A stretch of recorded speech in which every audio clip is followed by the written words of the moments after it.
So நான் போய் பார்த்ததுக்கப்புறம் தான் புரிஞ்சுக்கிட்டேன். நிறையா ஊருக்கு போகிறேன். அதில் முக்கியமாக சொல்லணுன்னா ராமநாதபுரத்துக்கும் விருதுநகருக்கும் பார்டரில் ஒரு ஊர் இருக்குது. அந்த ஊரில் கடந்த ஒரு 20 வருஷத்தில் 200 பேருக்கு மேலே கிட்னி ஃபெயிலியர்னால செத்துருக்காங்க. ஒரே காரணம் என்னென்னா அந்த தண்ணியை குடிச்சது. இப்போ இதில் கொடூரமான விஷயம் என்னென்னா லாஸ்ட் ஒரு 2-3 வருஷத்துக்குள்ளே ஒரு 40-50 பேர் டயாலிசிஸ் பண்ணுறாங்க. எல்லாமே 20 to 40 வயசு ஆட்கள். மென் உமன் 2 பேருமே இருக்காங்க. டீடோட்டலர்ஸ். டயாலிசிஸ் பண்ணுறதுக்கு காரணம் என்னென்னா அந்த இருக்க தண்ணியை குடித்தது. கொடூரம் என்னென்னா டயாலிசிஸ் பண்ணி அதே தண்ணி தான் குடிச்சிருக்காங்க. ஐயோ, இது ஒரு எக்ஸாம்பிள். ஒரு ஊரில் வந்து போகிறேன், ஒரு பைப் அடி குழாய் அடி இருக்குது. அந்த குழாயில் பார்த்தா பூட்டு போட்டிருக்கு.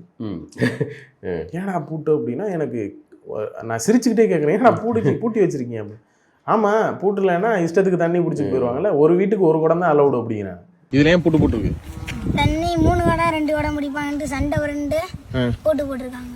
இது எப்பயிலேருந்து இந்த பூட்டு போட்டிருக்கு?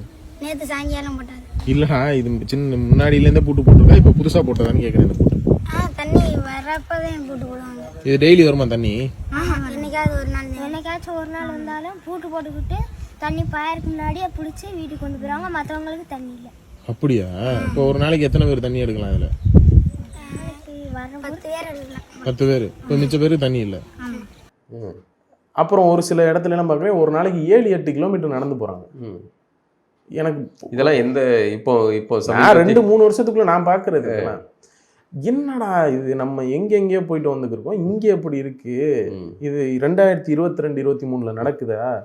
இதை தான் நம்ம வந்து பார்த்துட்டு இருக்கோமா அப்படின்ட்டு இருந்துச்சு. சரி, நாங்கள் வேலை பார்ப்போம் அப்படின்ட்டு